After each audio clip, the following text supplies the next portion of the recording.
नमस्कार जी, मैं मंजू। मैं अपने बहन भाइयों को बताऊंगी कि साल भर खिलने वाला जो गोंफरेना, खास करके बरसात के टाइम जो इसके सीड जब भरपूर बरसात हो रही हो तो किस तरह से लगाने हैं। तो आप सोच रहे होंगे कि इसमें लगाने की बताने की क्या ज़रूरत है। तो हम पहले से लगाते हैं। पहले गर्मियों में लगाने की अलग चीज़ है, और जब लगातार बरसात हो रही हो तो क्या चीज़ करें कि हमारे ये अच्छे से उग जाएं। तो भरपूर बरसात में इसे उगाने का मैं जो तरीका बताऊंगी, अगर उस तरह से आप लगाते हैं तो आपका गमला पूरा भर जाएगा। क्योंकि इसके फ्लावर जो मेरे गार्डन में गर्मियों भर भी खिलते आए हैं, और अभी भी आगे टाइम के लिए मैंने ग्रो कर दिए हैं, और थोड़ा थोड़ा करके बीच बीच में लगाती रहती हूँ।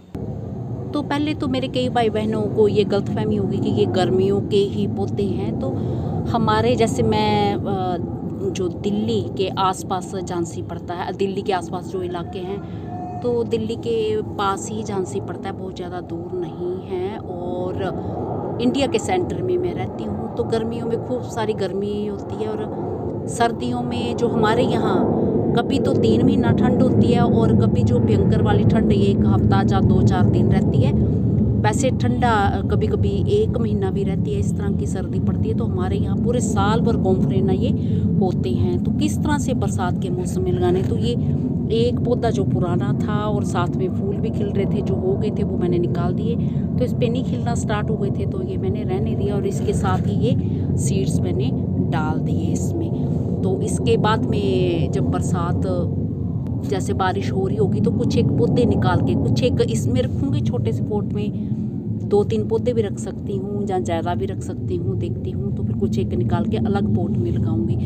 तो इस मौसम में खास करके क्या ट्रिक है, वैसे तो इसके सीड हम ऐसे ही डाल देते हैं, जैसे कि मैं दूसरे सीड डालना बताती हूँ। तो बरसात के टाइम अगर तो खूब सारी बरसात लगातार हो रही हो तो बीच बीच में जैसे रुकती भी है, धूप भी आती है, फिर बादल आ जाते हैं, तो अपने पोट को ऐसी जगह में रखना है जहाँ की छज्जा हो।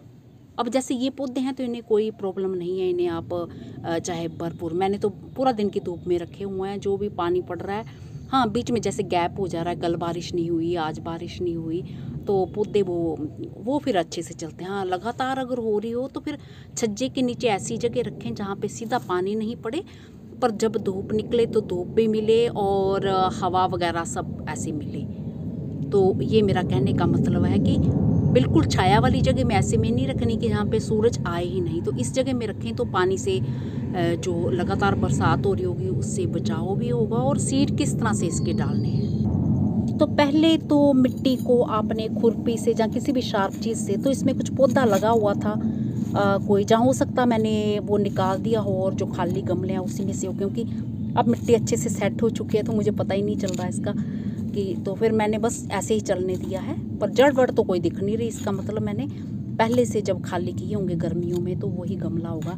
इस तरह से मिट्टी ऐसे ये कर लेनी है, ये करनी है। और ये बारिश से गिल्ली है क्योंकि ये खुरपी के साथ चिपक रही है, तो ये गिल्ली मिट्टी है, तो इसमें अभी आपको कोई भी पानी डालने की ज़रूरत नहीं। और ये सीड लेके सीधे इस तरह से ये डाल देने हैं। तो बरसातों में क्या होता है कि अगर तो हम बाहर, मैं तो बाहर ही रखूँगी, पानी बरसता है, लगातार बरसता है और सूखता नहीं है, तो ये जल्दी ही फंगस खा के सीड हमारे मर जाएंगे। तो जो ऊपर ऊपर रहते हैं ना, तो उन पे जब धूप आएगी तो फिर फंगस नहीं आती है, तो ऊपर ऊपर पौधे निकल आते हैं। नहीं तो ऐसे हम क्या करते हैं, जैसे ऐसे लगाने हो हम तो सीड को ऐसे तोड़ के भुरभुरा करके तो इस तरह से ये कर देते हैं। तो अपने छज्जे के नीचे रखने हैं जहाँ धूप भी आती हो, तो इस तरह से कर सकते हैं, कुछ ऐसे भी डाल सकते हैं। तो मैंने ये जो अभी ये दिखाए हैं बस इस तरह से डालने हैं, और भुरभुरी जैसी, और ऐसा करें कि हवा लगे और ये आपके उड़े भी नहीं। तो थोड़ा ऐसे कर लें इस तरह से।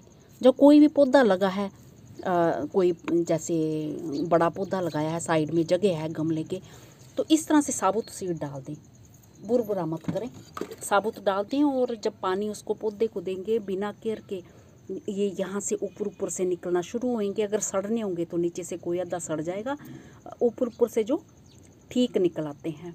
और जब थोड़े बड़े होते हैं तो फिर इन्हें कोई पानी का चक्कर नहीं होता, ज़्यादा बारिश भी हो रही हो तो भी बड़े आराम से चलते हैं ये। तो बस ये मैंने इसी तरह से ये ग्रो किए हैं, तो इसलिए मेरे खूब सारे ये हो गए हैं। और कुछ दिनों के बाद फिर मैंने ये लगा दिए थे, ये ऐसे लगा दिए थे। तो ये अभी पूरा दिन की धूप में है। बारिश जैसे बीच में आती है, गैप पड़ता है, लगातार तो नहीं मेरे यहाँ हुई है। और बस यही सब तरीका है। तो अगर मिट्टी सूखनी चाहिए, हल्की मॉइस्ट होनी चाहिए। तो ये देख लें कि हवा चले, तो ऐसा ना हो कि ये वाले जो आपके उड़ जाएं, जो ऐसे इस तरह से ये डाले हैं, ये खोल के डाले हैं। बाकी ये बड़े वाले तो खैर उड़ेंगे भी नहीं, ये भी चीज़ है। तो इसलिए मैं ऐसे घने घने वैसे डाल दूँ ना, कोई फ़र्क नहीं पड़ता। तो ये निकल आएंगे, ये उड़ेंगे नहीं आपके। तो कहीं भी गमलों में आप डाल सकते हैं। जैसे ये एक छोटू सा गमला है, तो इसमें क्यूबन बटरकप लगा है, तो इसके गमले के साइड में ही ऐसे आप ऐसे डाल दें, कुछ मत करें। बस जड़ें गमले में खूब सारी फैली नहीं होनी चाहिए, फैली होंगी तो फिर उनको पौधे बनने में प्रॉब्लम होगी। तो मैंने ऐसे बता दिया तरीका कि इस तरह से डाल सकते हैं और इसको छोड़ सकते हैं। जब इसको पानी देंगे तो जब बारिश का पानी अपने आप मिल जाएगा। तो ये प्लास्टिक का छोटा सा 4 इंची पॉट है और मिट्टी इसकी गिल्ली है, तो इसलिए मैंने इसको अभी पानी नहीं दिया है, पर मिट्टी इसकी गिल्ली है। तो यही तरीका आपने अपनाना है। और गोंफरेना के फूल जो एक पॉट में अगर थोड़े ज़्यादा पौधे भी रखते हैं तो घने घने ये जैसे हैज में वगैरह में बहुत अच्छे लगते हैं, तो पॉट में भी बहुत अच्छे लगते हैं। मल्होत्रा वाले पॉट में भी मैं किसी में भी खूब सारे ज़्यादा पौधे लगा दूँगी, तो फूल इसके खिलते हुए बड़े ही बढ़िया लगते हैं। ओवर वाटरिंग नहीं करनी है, उससे फिर ये पौधे हमारे मर सकते हैं। बाकी मिट्टी हमारी भुरभुरी होनी चाहिए, खाद की कोई इसकी ज़रूरत नहीं होती है। बस पानी अच्छे से निकलना चाहिए, ड्रेनेज सिस्टम बढ़िया होना चाहिए, ढेले वाली मिट्टी नहीं होनी चाहिए, तो उसमें ये बहुत अच्छे से चलते हैं।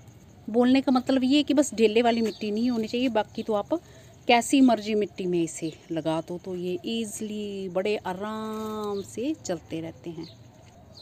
इसी के साथ नमस्ते जी, शुक्रिया।